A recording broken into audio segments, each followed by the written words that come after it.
Another minute here just to make sure everybody's able to file in.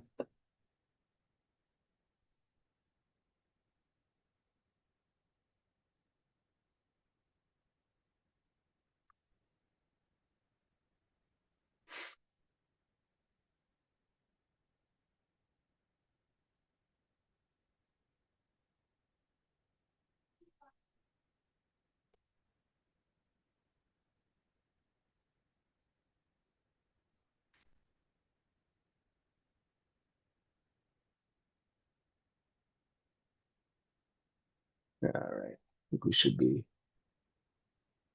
good to go here.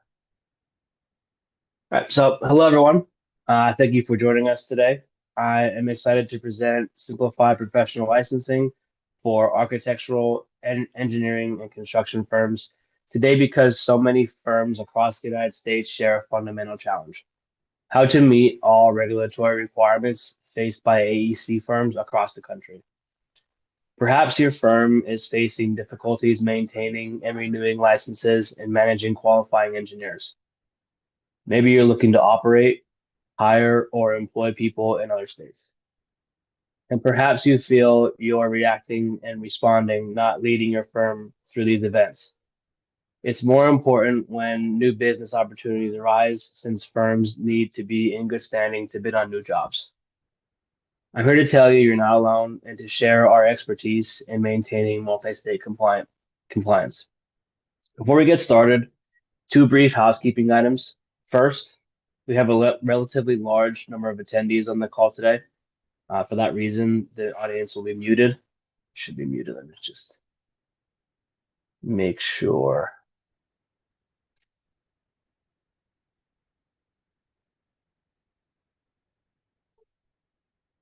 I guess you are.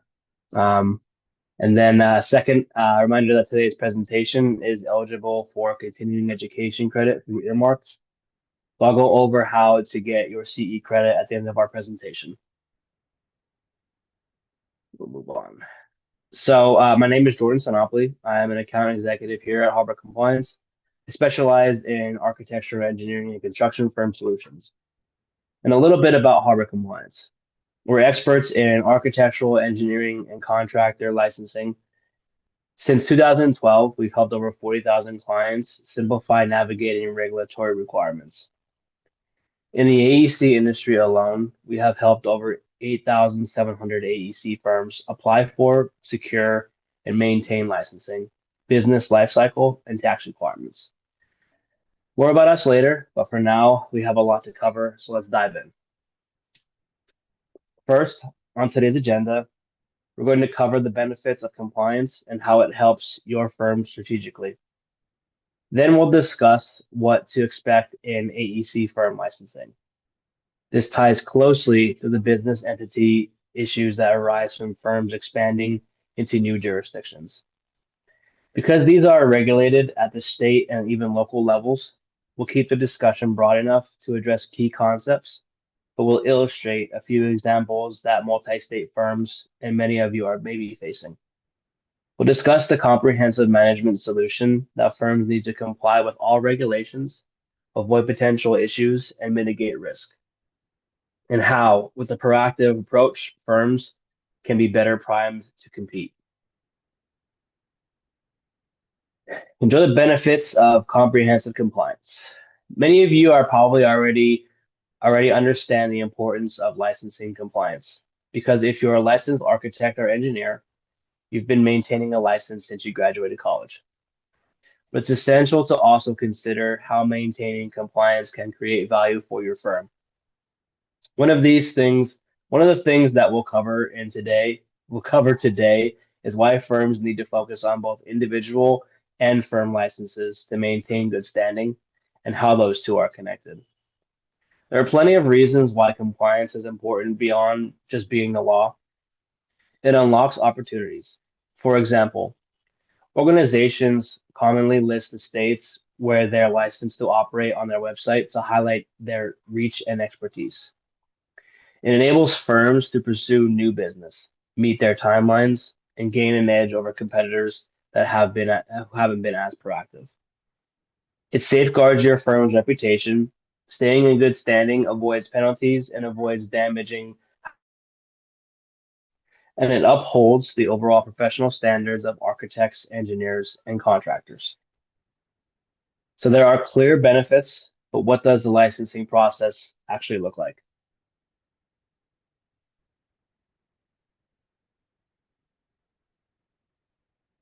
As professionals, you already know the basic of licensing.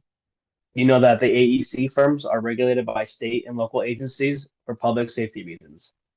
Licensing helps build public trust that bridges and buildings around us are safe and sound.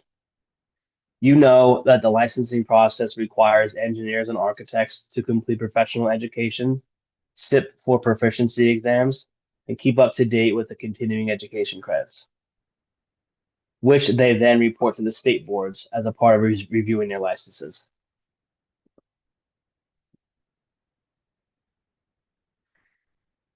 You probably also know that firms also face licensing requirements. Before companies can apply for these licenses, known as certificates of authorization, they need to ensure that their legal entity meets certain requirements around naming, business structure, and ownership. Once those prerequisites are met, they have to register the legal entity with the Secretary of State, and importantly, they have to select at least one qualified individual as professional and responsible charge, aka qualifier, when applying for the AEC license. From that point, both the firm and the individual need to renew their licenses regularly, and the legal entity needs to maintain registration with the Secretary of State or local equivalent. The link between the qualifier license and the firm's certificate of authorization is absolutely key. If the qualifier fails to maintain their license, it puts the entire firm's ability to transact business in that particular jurisdiction at risk. Jurisdiction independence.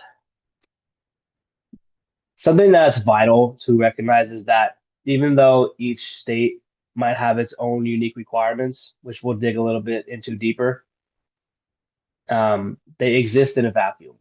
In fact, nearly every licensing board asks about legal and financial penalties occurring in other states. That means that if you fail to complete your regulatory license requirements in one state, the damage can spread to everywhere you do business. In other words, when you lose good standing in one state, you might lose your eligibility to apply for licenses elsewhere.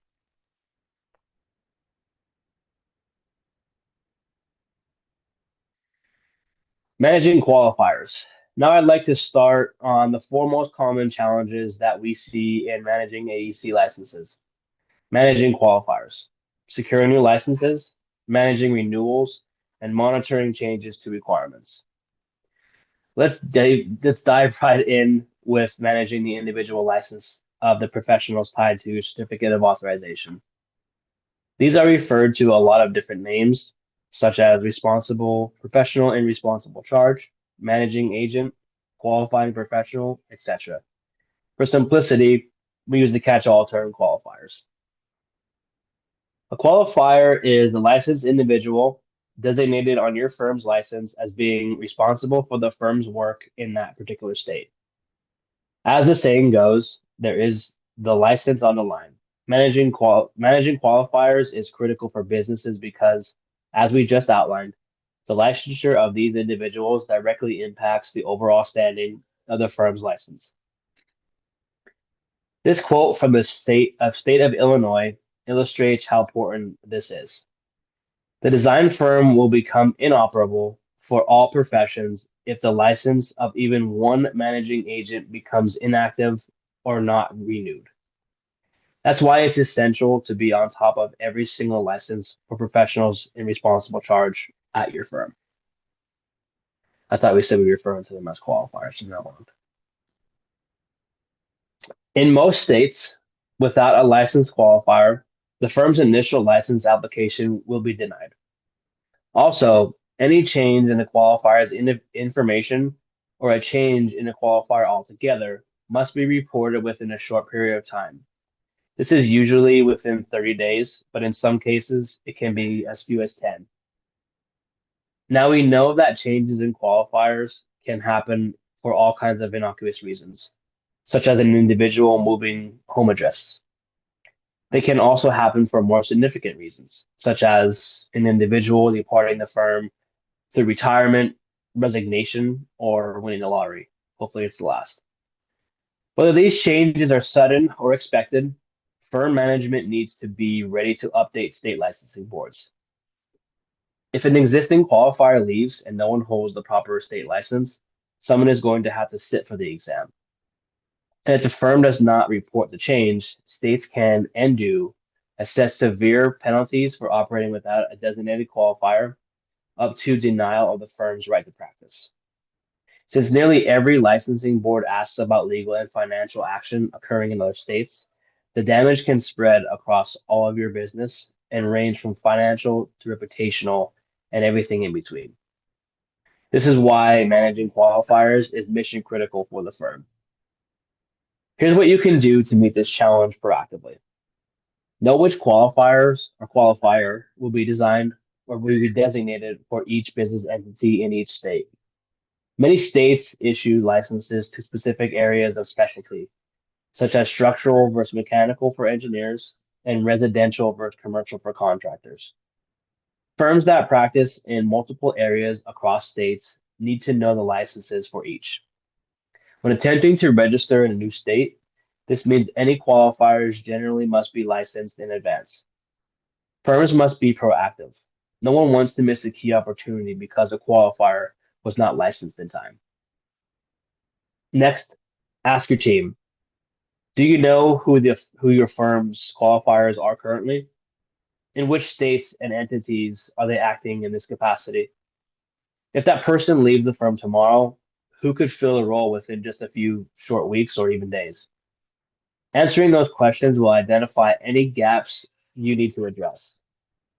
Lapsed licenses may incur penalties to reinstate, so it's better to tackle these types of issues head on. Once your licenses are in order, work to identify individuals who could step in as a replacement qualifier. Firms should work toward having a contingency plan, especially in key jurisdictions. You must consider the state processing time. We'll talk more about this, but you probably already know that licensure involves multiple agencies. Many licensing boards have only a handful of staff or meet on an infrequent basis, such as monthly. Expediting an application simply may not be possible regardless of who handles their submission. The state of New York, for example, can take upwards of 4 months to approve the formation of a design professional corporation. And that's assuming everything was submitted in exact accordance with the state's rigorous standards. As a result, management must take a significantly longer term view with respect to licensing. Compliance becomes integral to the firm's ability to pursue out of state opportunities, as well as maintain the right to practice on an ongoing basis.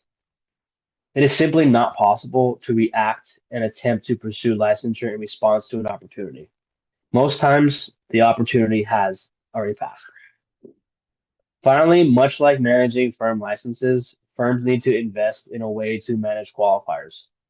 An ideal solution includes software to track qualifier information across states, giving management immediate visibility into who is a licensed where, and producing an actionable list of tasks wherever a departure occurs or is imminent.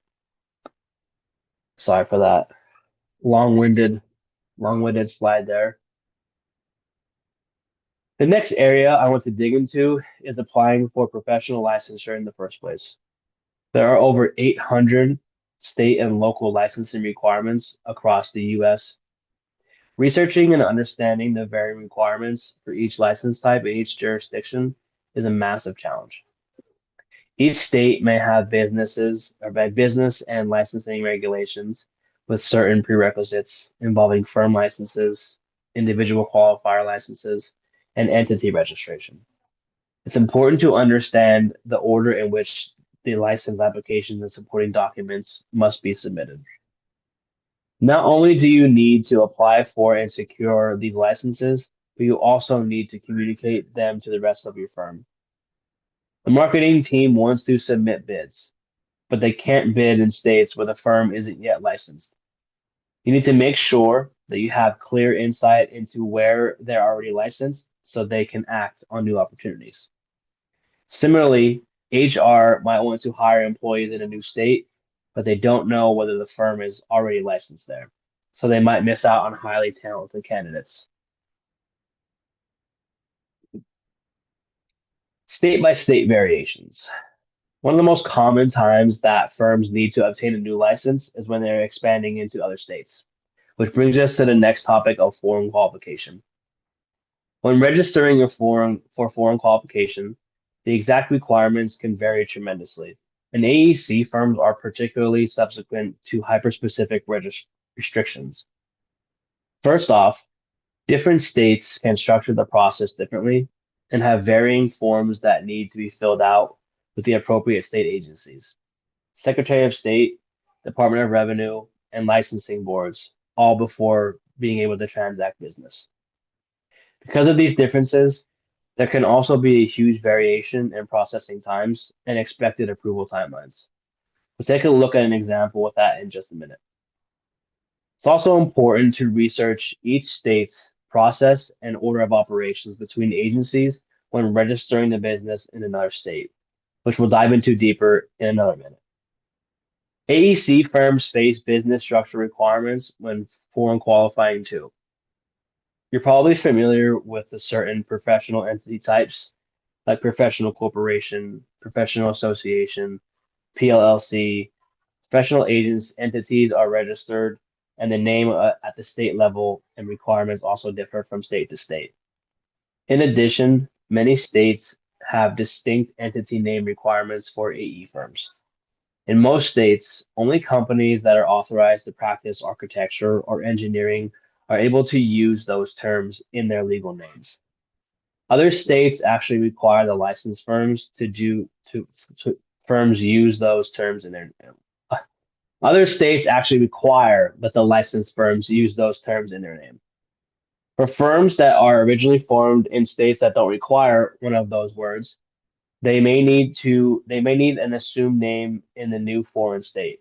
That includes that the term is ordered to comply.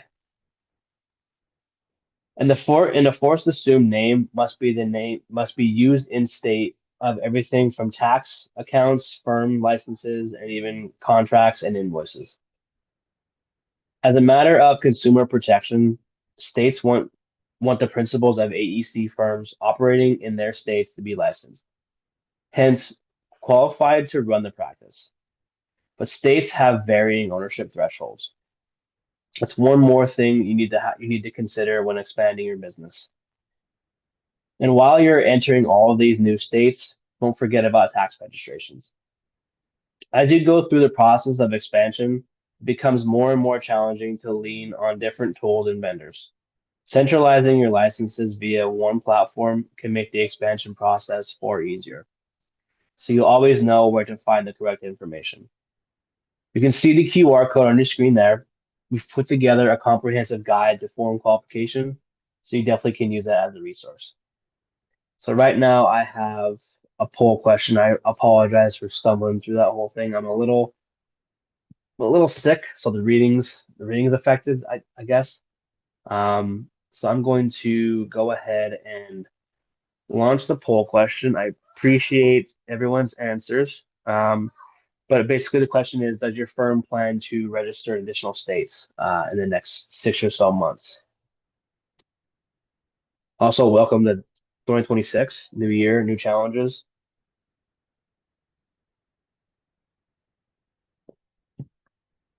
Give us a minute or so to give everybody a chance to answer.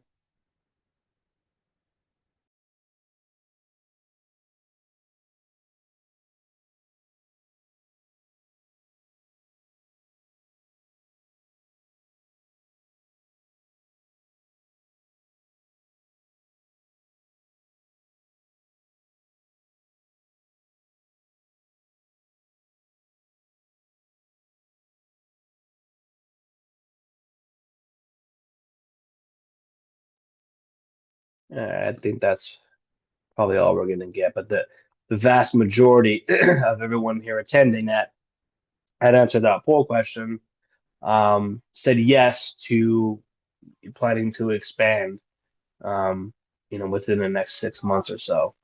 So that's very cool. You're in the right place. You're in the right webinar with the right company. So we'll keep on chugging along here. There will be one more poll question um, that will focus more on licensing. So we'll see what that one brings when we pop that one up. So moving on, understanding the order of operations.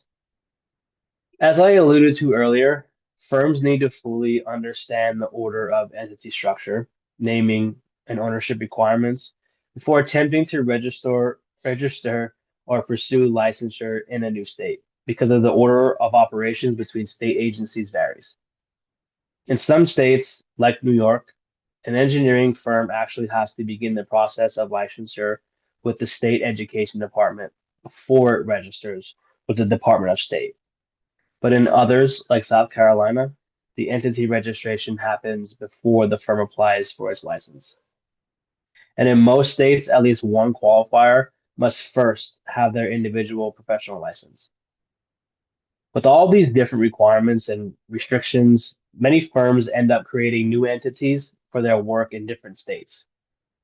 That can allow them to better meet the structuring and naming requirements for each jurisdiction. The downside of that is that each entity has its own filing, so creating entities also requires additional reporting on that side of life. Let's take a closer look at what it actually looks like to obtain licensure in a new state. In this case, we'll pick on New York again.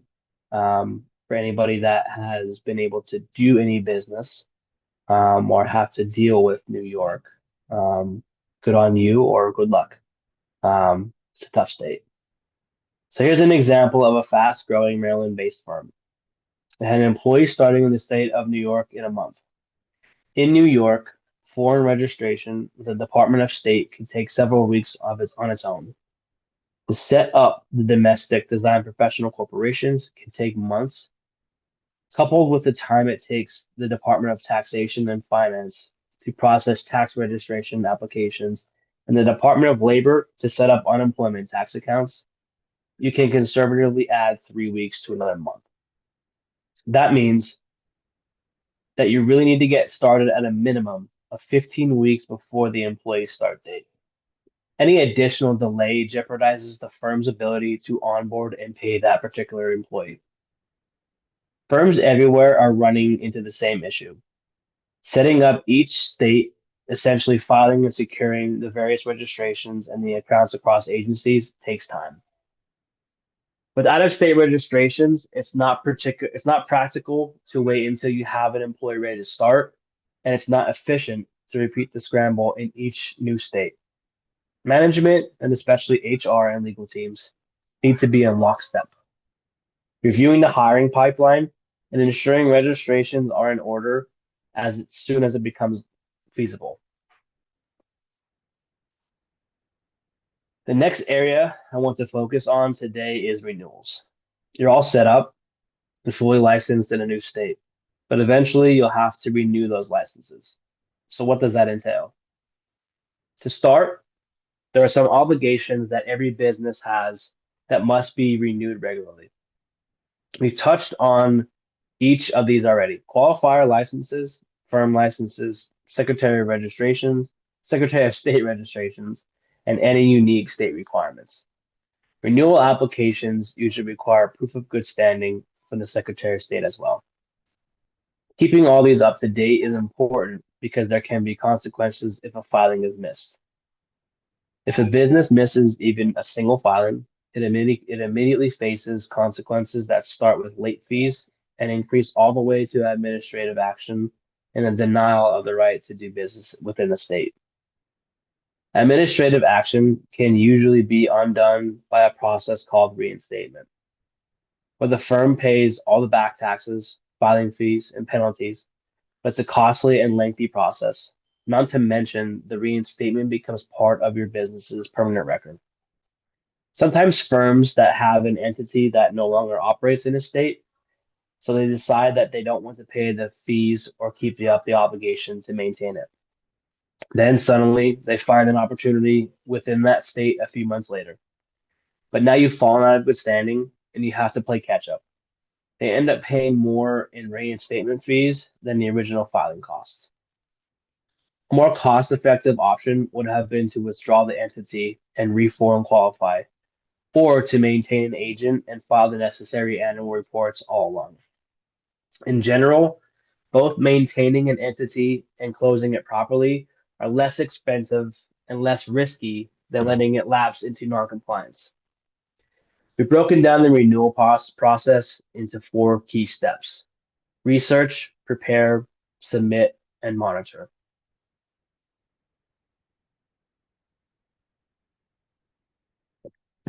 Apologize.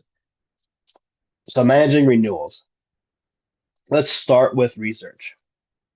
The most important thing is that you take the time to know exactly what you need to file in order to renew all of your licenses. Yes, that includes most of the materials you originally submitted for your initial application, but requirements can also change year to year as state governments update their processes. Once licensed in a given jurisdiction, your firm will have a license ID number, registration date, renewal deadlines, and continuously changing requirements to navigate. With over 1,500 different AEC filings around the country, keeping up with changes to requirements can be time consuming. And as a firm grows and becomes licensed in multiple jurisdictions or specialties, the complexity only increases. You also have to ensure that you capture any updated information from your registered agent, whether that's new qualifications, updated personal information like a changed name or address, or just a new registered agent entirely.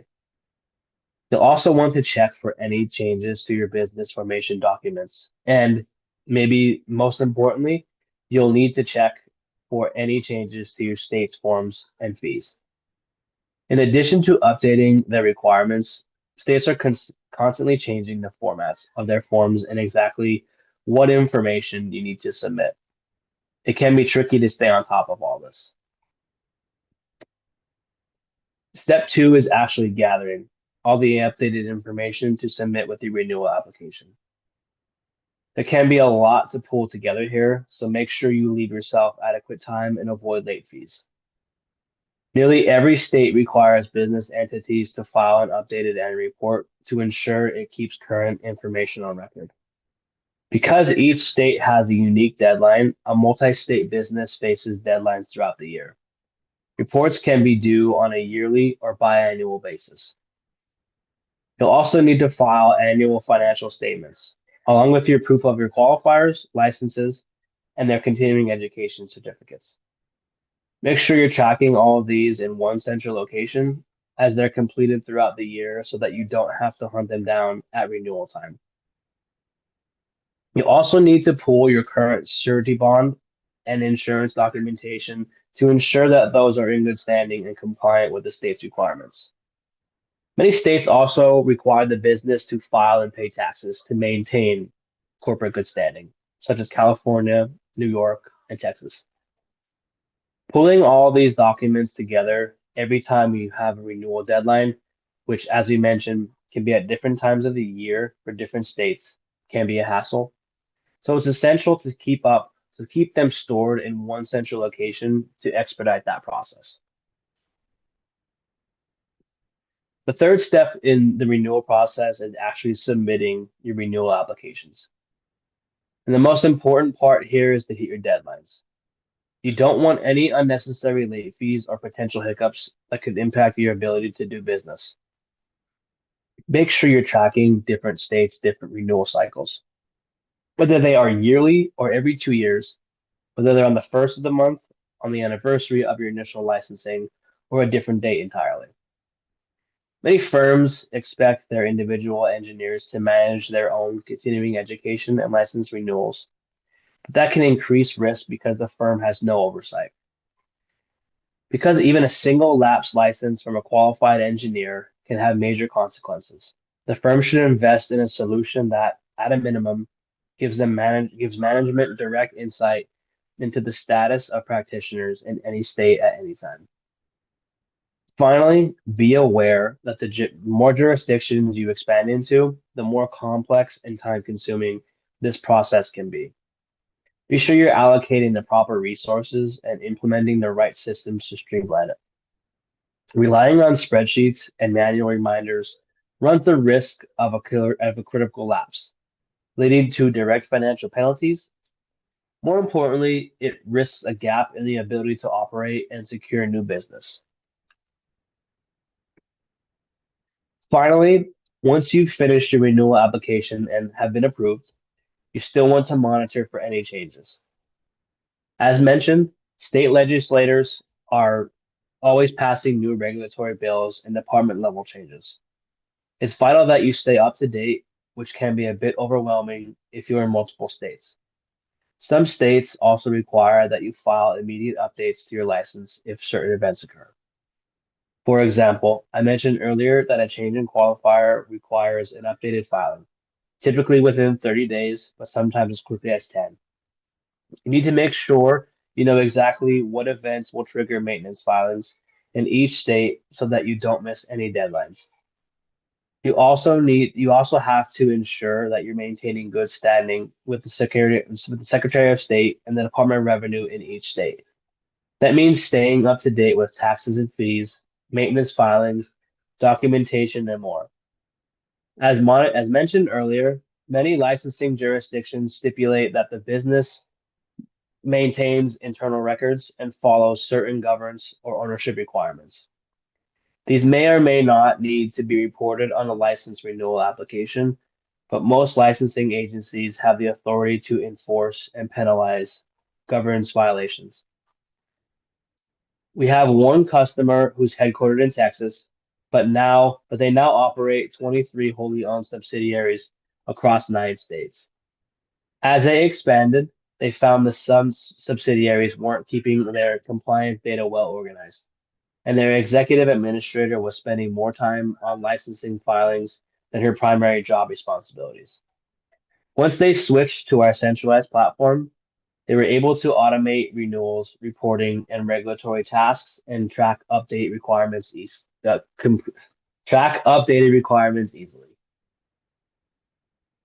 So let's recap really quick here. There's a lot to keep track of, especially if you're doing business across multiple states. As you can see on the slide, there are 800 plus AEC licenses, 1,500 AEC license filings, 2,000 plus US filing authorities, 20,000 plus unique filings, 50 plus states of CE credits and requirements. To best track all of these changing requirements, we recommend a few best practices. First, be sure to conduct a review each and every year. This isn't just a review of your documentation and business information, it's a review of your internal processes. You need to be looking regularly to see how you can better manage your internal records to make sure that you're ready to file quickly when the time comes. And also that the appropriate members of your team have access to your latest licenses and upcoming deadlines. Second, make sure to incorporate new requirements into your licensing and compliance management system. As those requirements change, manual systems like spreadsheets can quickly become outdated, so you need to update them regularly. Finally, allow ample time to complete new applications and filings. If there's one thing that you should take away from this whole entire presentation, it's that this process takes a lot more time than you'd initially think. So you should never wait until the last minute to start any renewal process or new application. Let's pop up the last poll question here and then give that a couple minute or so here too as well. And that should be live. I appreciate any engagement.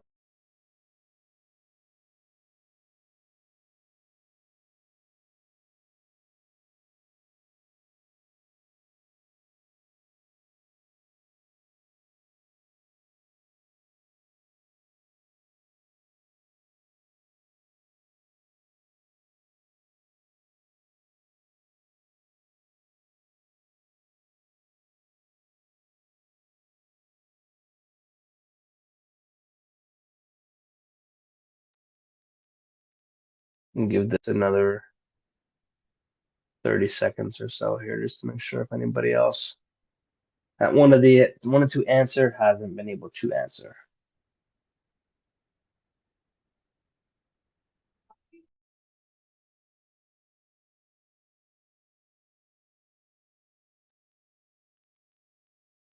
All right. So at this point, we've covered key licensing, entity, and tax issues, both as concepts and in example form.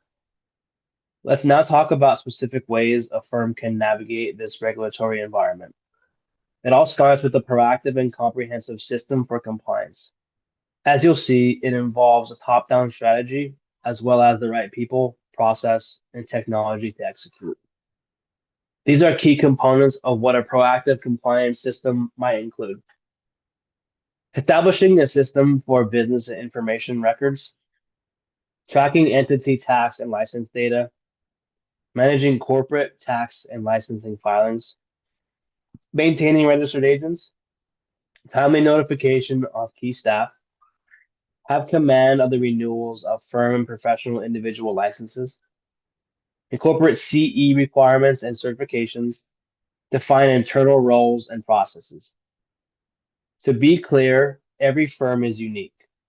What we share here in general is general in nature and based on our extensive experience working with organizations of all sizes. But we encourage you to take these ideas back to your management teams and legal counsel in order to shape your overall compliance program. Harbor Compliance offers a solution to many of these challenges you've heard presented today. We've taken these strategies and built a suite of services. And we've built cloud-based compliance software and continuously maintain a database of nationwide requirements. It keeps everyone in your organization up to date on your registration status in each state. It provides a secure, efficient, and effective way for your organization to maintain and access essential compliance information. Of course, organizations that register in multiple states and have multiple entities gain additional value. Access to our software is available as part of our management services or standalone. There are four purpose-built modules: License Manager, Entity Manager, Tax Manager, and Records Manager. So when we talk about needing a single place to manage registration data, records, and reporting deadlines, our software modules do just that. They provide your organization with valuable reporting insights needed to easily access where your business is registered. So at this point, I want to thank you for joining me today. As I mentioned at the start of the presentation, today's session is eligible for a continuing education credit through Earmark. You can use the QR code on the screen now to download the Earmark app. And after the session concludes, we'll email out a 5-question quiz. Once you complete the quiz, you'll receive your CPE certificate. At this point, I thank you for joining us today and offer you a free compliance score that we verify your compliance status for the various business entities you have set up nationwide. If you are interested in getting a free Harbor compliance score, please let us know in the chat box or reach out to us after this presentation. Thank you for joining us today. As always, I do plenty of these. Some of them I stumble through a little bit more than others. I feel like I stumbled through this one a little bit, so thank you for bearing with me. But if anybody wants to talk to an account executive like myself, we have a great team here that if you ever wanted to reach out and talk about our services or assess your company and see if we can help out with some things, please feel free to log on to our website, hit the contact button. We would love to reach out and get a meeting scheduled so we can have an actual one-on-one talk about your specific business. I'm gonna do one more thing before I let everyone go here is I want to do a Q&A. Can everybody see the Q&A? And if anybody has any questions, I'll stick around for about 5 more minutes and answer anybody's questions that they may have. Um, through the question, the Q&A section. I'm just looking here to make sure we can see um, an actual Q&A here. Or I could just open the chat.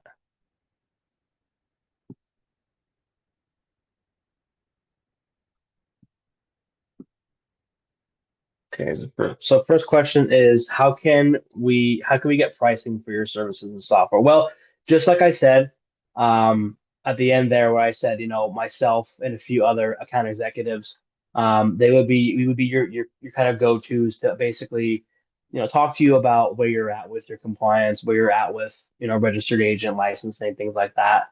And then be able to offer you a demonstration of, the services that you'd be interested in and then get you pricing then. So it all depends on, your volume, where you're at, where you're going, all that kind of stuff. But that's the best way to get pricing for our services and software. Thank you for that question.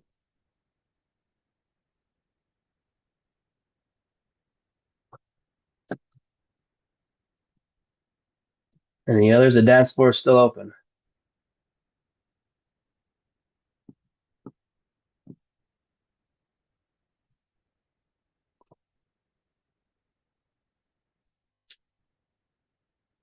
I think for the earmark ones um to go through, I think this has to be 45 minutes. I think we're at 42.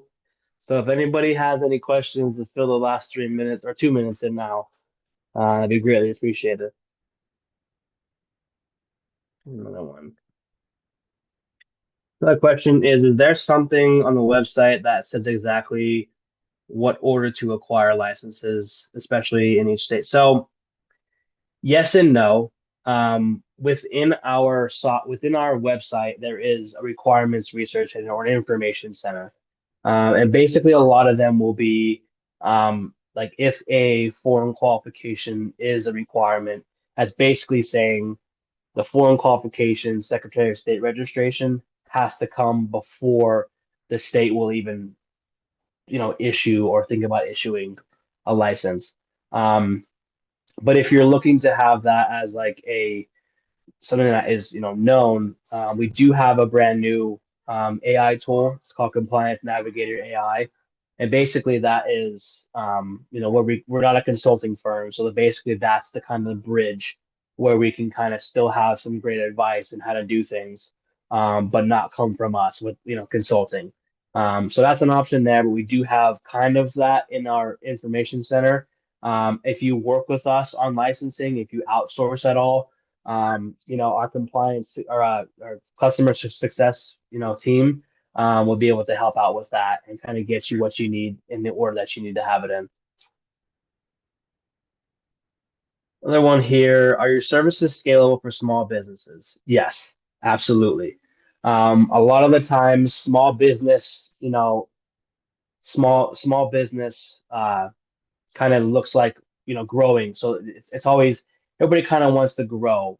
Some grow faster than others, some grow slower than others.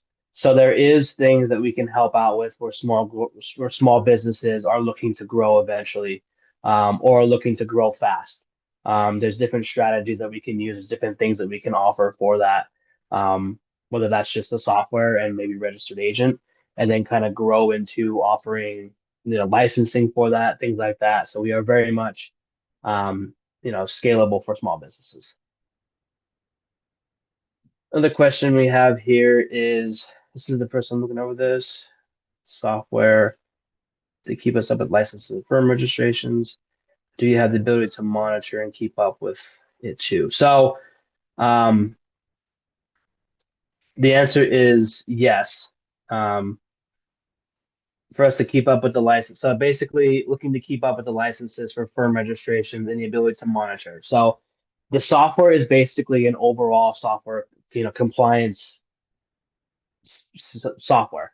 So when you look at it, you're able to kind of keep up on the licenses as they're coming for renewal, but there's also the ability to get reminders for 30, 60, 90 days out of a licensing event. But you're also able to just kind of log into the software and see what is my next, 180 days look like and which licenses are coming up? Are they ones that are notoriously tough ones that we deal with that we want to kind of get in front of and prepare for? Um, and kind of beat that to the punch of being, oh shoot, it's already 30 days out and we haven't done anything yet. So one of the main things is the ability to keep up with and monitor. Next one here is, where is the Compliance Navigator? So the Compliance Navigator AI is actually available. I believe it's on the website. You get one free search per email, and that'll kind of give you the gist of what it looks like, how it acts. I know AI is obviously becoming a huge part of our everyday lives, where it's kind of taking over mostly everything. But if you look at like a Chat GPT or a Google Gemini, basically what those AI bots do is they go out and they search the entire internet. So you can get blog posts, you can get Reddit posts, you can get kind of a Facebook post where the information is maybe watered down a bit. We've built our AI tool to basically only search government websites and legal documents. So everything that the Compliance Navigator AI tool spits out is all sourced, it's all credited, and it takes you through step by step, and it kind of summarizes a lot of those long legal pages that are very hard to understand and very hard to read sometimes. Next question: our firm is licensed in a lot of states and expanding to all if we can, and we're now registering the firm as well. So, um, Kimberly, if you want to get in touch with me, I don't know if I have your email through this. I can reach out to you. Um, let me.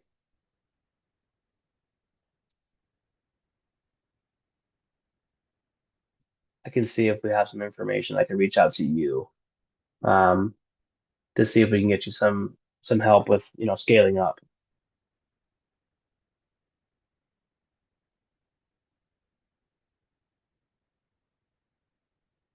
Thank you for that. So yeah, we can talk more, but the everything here, service wise that we have is all yearly fees or one-time fees. We don't have anything, monthly fee or anything like that. So I wanted to get that in the open. So that's a very good question, Kimberly. Appreciate that. Um, let's see. Do your services apply to construction firms as well? Do you have any insight into licensing outside states and into other states and regions? So yeah, so construction is a huge part of our business. Like, so I mean, a lot of this is tailored to the AE side of things, just because those are all just state licenses. When you get to construction and contracting, obviously it kind of explodes more, where there may be a state license, but there also may be, a locality license. There may be a county license. There may be a city license. So it gets to be a crazy, wicked web. But we're actually able to offer help for all of them, whether whatever level that's at. We have the information for that. And if it's a license that we don't yet have the information for, we have a data team that will go out and actually do the research for you, bring that information back into the software, and then have that information going forward. But again, construction contracting is another great tool for the Compliance Navigator AI, just because there is so many licenses out there, and to be able to have all the information come from an AI tool with the applications.